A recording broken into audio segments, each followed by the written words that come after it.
I have with me Mr. Avinash Mittal, the Chief Information Officer of Uninor. Thank you so much for joining us, Mr. Mittal. Right, if you could tell us about your popular offering, that is Subsys as the offering for Facebook and WhatsApp.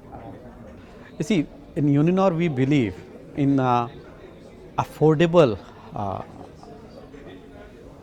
model to the consumers for mass market, right? So affordability is the key focus area. And this is a continuous journey which we are driving where this is the guru mantra for us. Now what we saw that there have been packs available as a data packs, but as a consumer I might not be interested to use that data pack, right? Because I'm only interested in WhatsApp or Facebook, but if I'm taking that data pack it may not be affordable. So we then had a lot of thought process that how we can really take up to the consumer level which is affordable.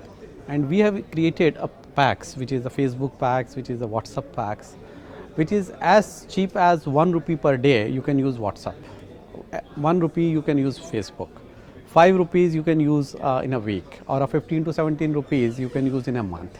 So that's we see the uptake is very high because we clearly see that the customer who is really not needing that kind of a very high speed, they are more looking for a basic services but they are affordable, and that we could really achieve through these kind of a packs.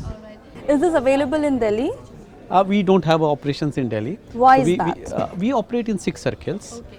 And that's where our customer segment is there. Okay, all right. So that's the reason. That's the reason. Right. So with all the digitization happening in India, fourth in the world as per telecom, second in the world as per internet penetration and smartphone usage, do you think this is really the golden time for India? I think the key initiatives of the government, the Digital India and Make in India, are extremely relevant. And Uninor really supports very strongly them, right? Because if you see, large population still don't have a basic access about the network. They don't have a broadband connectivity. So if you see, one of the aim of Digital India is to reach to the masses, right? And that's what we also believe, that the masses has to be really reached. Then we see that the way the services will be delivered, right? It will open up the completely the government services, become very transparent, because then all the informations are available and you can do a self-assessment, self-access of those services. Third thing, we see that the big game changer will be on the health sector, the education sector, because there is still, we talk about digital India, but there is a digital divide also. There are people who are haves, people do not have. So how we really have the right kind of a quality educations, health services, all these aspects bringing into the complete masses, that thing will be brought in by the Digital India campaign. And that's what our focus area is also, that how we bring internet for all. And when we talk about internet for all, again we see that it has to be affordable for masses. And that's what we clearly see, that both these things, our thought process is completely in line with the Digital India program. Right. Do you think the project Internet for All is really feasible? You see, the way we are seeing the growth, it's really remarkable. If you see the growth in the smartphone segment, it's quite high. The way our uptake is there of the internet for all, it's quite high. And I would like to give you an example of my mother, right? She's 80-year-old. 2 years back, I gave her an iPad phone. She was able to use now YouTube and Google. A year back, a smartphone, she is able to use WhatsApp. A week back, I brought a Android experience on the TV because she said that the screen is very small. And now she is able to do Skype on TV through the wireless keyboard. She is 80 plus. Now you can think that the generation Y, who is born and brought up in the digital age, who are demanding, who are very knowledgeable, for them this is the lifestyle. So it's not a technology, it's a lifestyle. So everything that they want, right from the morning they wake up, by the time they sleep, they are somewhere around a digital connectivity they are looking for, and they are really looking for a value addition. And that's what Uninor, we are trying to do a continuous innovation. We have a near real-time intelligence where what is the customer pattern, what is the customer behavior, what is our sales force behavior. We continuously analyze that and then try to build an ecosystem and create a value addition which is relevant for the consumers. And this is what we were referring like Facebook packs and the WhatsApp packs, and these things are very relevant, because then we are not giving them a data bundle, we are giving them services. So offering a services which is relevant to the end user is what we believe in. Right. If you could tell us some more products of Uninor enabling Digital India, and what's in store from your organization? So you see, the product wise, if we see, we believe in a connectivity word, right? So how really people are really able to use the connectivity, right?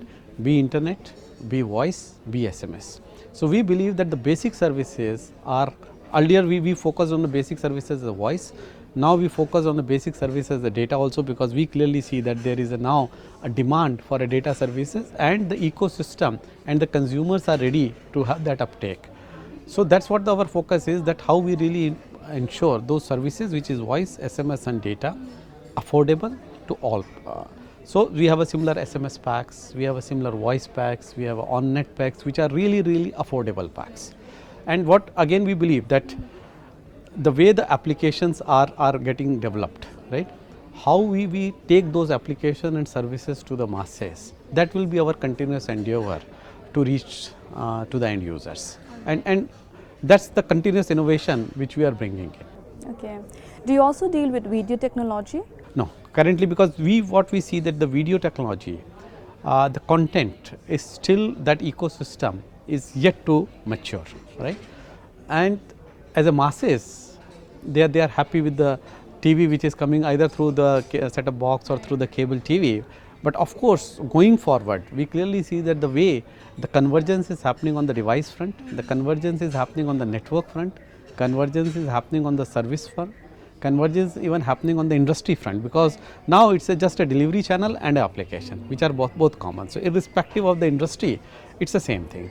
So how the ecosystem will now be more effective, like when we talk about the IIT courses, right, being available to the rural population, one of the initiative we have seen, right?